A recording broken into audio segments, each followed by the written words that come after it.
Master Rapid, hindi naging madali ang desisyon ko na sumulat sa iyo upang i-share sa iyo ang aking karanasan sa buhay.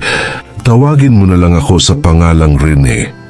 Ang ikukwento ko sa inyo, Master, ay may kaunayan sa pamilya ko at sa trabaho ko. Sa edad na 24 ay nakapag-asawa na ako. Mas bata sa akin ang napangasawa ko. Mas pinili ko na bumukod ng panirahan para makapamuhay kami ng kami lamang. Nung una ay ayaw pumayag ng asawa ko na bumukod kami. Mas gusto niya ay pumisan pa kami sa mga magulang niya, pero pinanindigan ko ang aking desisyon. Nangungupahan kami sa isang maayos na apartment sa Tondo. Ang misis ko ay nagtatrabaho bilang isang sales clerk sa isang kumpanya ng gamot. Ako naman ay nagtatrabaho sa isang restaurant. Tanito master sa isang restaurant na kakaiba. Nasa pagsapit ng dilim ay may kakaibang mga tanawin na maaring makita ng parokyano depende sa level ng kanilang membership.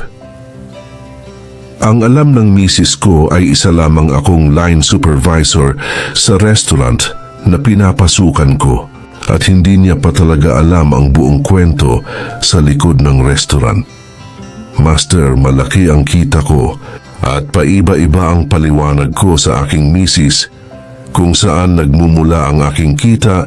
Noong una ay nagsimula lamang ako sa ordinaryong server, waiter sa madaling salita. Pero hindi sulit ang pagod at puyat sa liit ng sweldo hanggang isang araw ay kinausap ako ng aking manager. Iniote so posing PFK Mariste. Ipinatawag niya ako sa kanyang opisina at sinabing handa daw siyang ipromote ako at taasaan ng sweldo. Pero may kaakibat daw na mas mabigat na responsibilidad. Naguluhan ako at agad naman niyang ipinaliwanag. Sa restaurant namin, Master, ay may 10 palapag. Maliban ang basement, sa 10 palapag ay may kanya-kanyang membership ang restaurant. Iba-iba din nagpagkain na maaari mong makain. Depende pa rin sa iyong membership. Lahat yun ay ipinaliwanag sa akin ng aking manager. Hindi maaring makaakyat ang server sa ibang floor kung hindi talaga siya naka-assign dun sa floor na yon. Ibig sabihin ay may compartmentalized section ang restaurant. May lihim na nabukod tangi sa mga passkey lamang ang nakakaalam.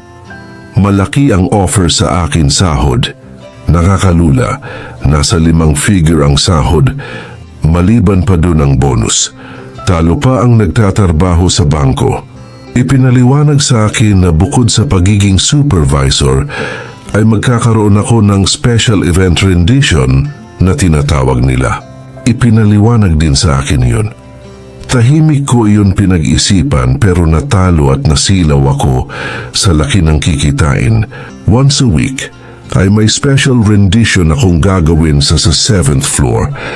Ang floor na iyon ay exclusive para sa mga member na matrona o mga may edad ng parokyanong babae na naghahanap ng kakaibang aliw, kakaibang saya sa buhay nila na handang magtapon ng pera kapalit ng saglit na pagpapahalaga. May ipinakita sa akin video ang manager ko at sinabing pag-aralan ko ang nandun at halos ganun din ang aking gagawin. Inisip ko kaya ko yun, kailangan lang kapalan ko ang mukha ko. Dumating nga ang araw ng special event rendition ko. Madilim ang stage, maharot ang tugtugin. Ang saliw ng sayaw ng ilaw ay nakabase sa bilis ng tugtugin. Dahan-dahan akong lumabas sa stage habang ipinakilkilala ako. Batid ko man na hindi gaano pa naiilawan ang mukha ko, ay nahihiya na ako pero nandun na ako. Pinagbuti ko ang paggiling.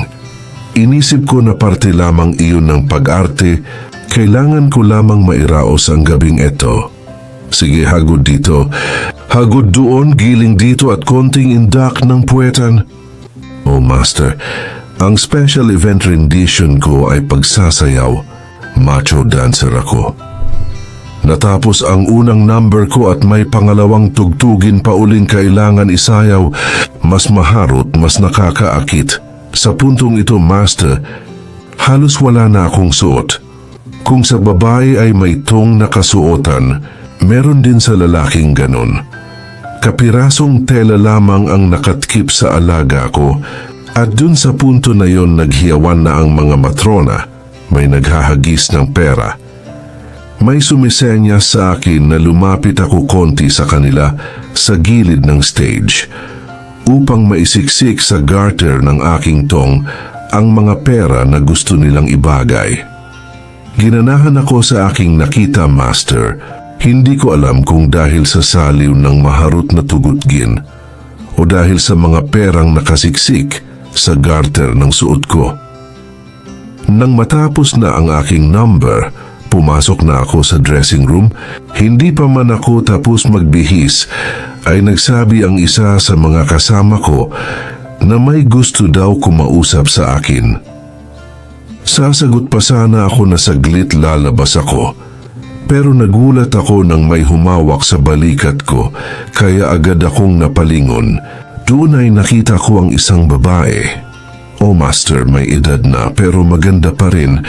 Halatang may kaya base sa mga suot na alahas. Inabot ko ang aking kamay upang makipagkamay sa kanya. Pero bagkus ay lumapit pa siya sa akin at humalik sa pisngi ko at nagsabing, mula ngayon akin ka na, di ka na pwedeng ilabas. Bago tumalikod ay inabutan ako ng pera na nakalagay sa sobre at pinisil ang palad ko. Bago ako umuwi ay ipinatawag ako ng manager at tinanong ang pakiramdam ko sa aking unang special event rendition. Tinanong din ako kung magkano ang natipon ko na pera dun sa stage. Maging ang pera na ibinigay sa akin sa dressing room, kailangan daw iyon bawasan ng 10%. After mabawas ang 10%, ay malaki pa rin ang natira sa akin, bukod pa sa aasahan kong sahod sa katapusan ng buwan. Umuwi ako ng bahay, Master, na parang nasa ulap pa rin ako. Nag-isip ako kung ano ang sasabihin kong dahilan sa aking misis, kung saan galing ang ekstrang pera ko. Lumipas pa ang ilang linggo na ganon. Mas gamay ko ang stage, mas makapal na ang mukha ko, mas malambot na ang paggiling. Hindi na ako nagugulat sa mga pahimas-himas at padakot-dakot sa akin habang nasa stage ako. Inisip ko lamang ay part lang yun ng work ko. Nung last special event ko, bago pa man ako nakapagsimula, ay pinatigil ng host ang tugtugin at sinabing, hindi daw muna ako makakapag-perform sa gabing iyon dahil binayaran na daw ng isang parokyano ang gabing iyon ng aking pagtatanghal. Nagsigawan ng ibang matrona gandun. May nagagalit. Mayroon naman na humahanga sa taong nagluwal ng malaking halaga para masolo lamang niya ang pagtatanghal ko sa gabing iyon. Muli akong bumalik sa dressing room. Doon ay nadatnan ko na ang babaeng nagbigay sa akin ng pera na nakasobre. Inabutan niya ako ng mga damit na bagong-bago at halatang kabibili pa lamang. Ang sabi niya sa akin ay iyan ang suotin mo. Nagulat ako, kakaiba ang mga kauutan na yon. Hindi ko naranasan ang magsuot ng ganon, isang ternong suit.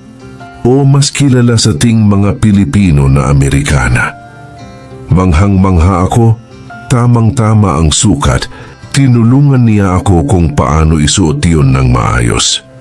Kahit ako ay bumilib sa sarili ko nang makita ko ang aking sarili sa aking kasuotan. Sumakay kami sa kanyang sasakyan, nagpunta sa isang mamahaling restaurant, isang fine dining. Lahat bago sa akin ang karanasan ko sa gabing iyon. Uminom ng wine na hindi ko pa natikaman kailanman. Malambing ang babae na kasama ko.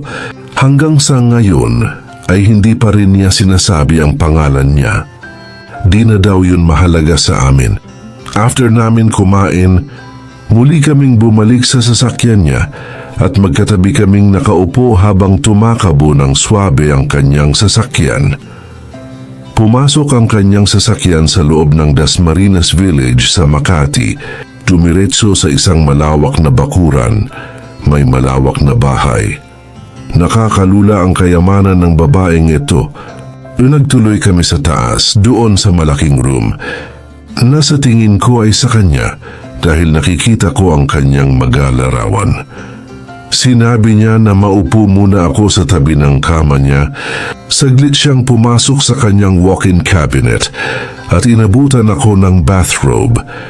Isa kanya, isa sa akin. Halika, ligo tayo, sabi niya sa akin. Sabay nga kaming naligo at till doon, master, ay nangyari ang dapat mangyari. Malikot ang mga kamay ng babae, ang kanyang labi, bihasa sa paghahanap ng parte ng katawan ko kung nasaan ang kiliti, at talagang ibinigay ko ang hanap niyang ligaya. Ilang beses pa yon nasundan, master, nung gabing iyon.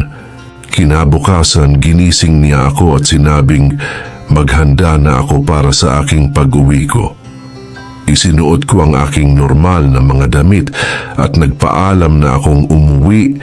Nakita niyang sadya ko nang inilapag ang Amerikanang terno na ibinigay niya sa akin.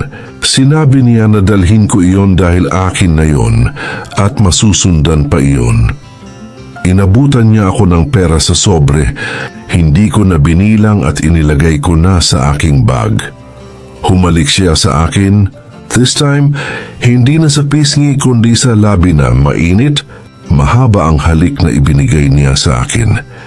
Inihatid ako ng driver niya sa lugar na sinabi ko na paghatiran sa akin. Pinilang ko ang pera sa sobre, tumataginting na 75,000 yun. Buwan-buwan ay nagyayari na inilalabas ako ng babae na yon at halos pare-pareho ang perang ibinabayad niya sa akin. Alam ko, master, na malaki ang kasalanan ko sa asawa ko, pero gusto lamang na paghandaan ang kinabukasan namin. Ang lahat na kinita ko sa aking special event ay ibinili ko ng maliit na lupain sa probinsya namin. Batid ko na hindi maglalaon magsasawa din sa akin ang babae na yon.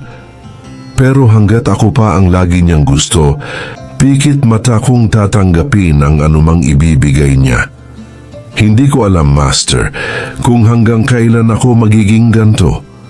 Hindi ko alam kung saan ako nagpaalipin, sa pera o sa makamundong ligaya na nakukuha ko. Maraming salamat.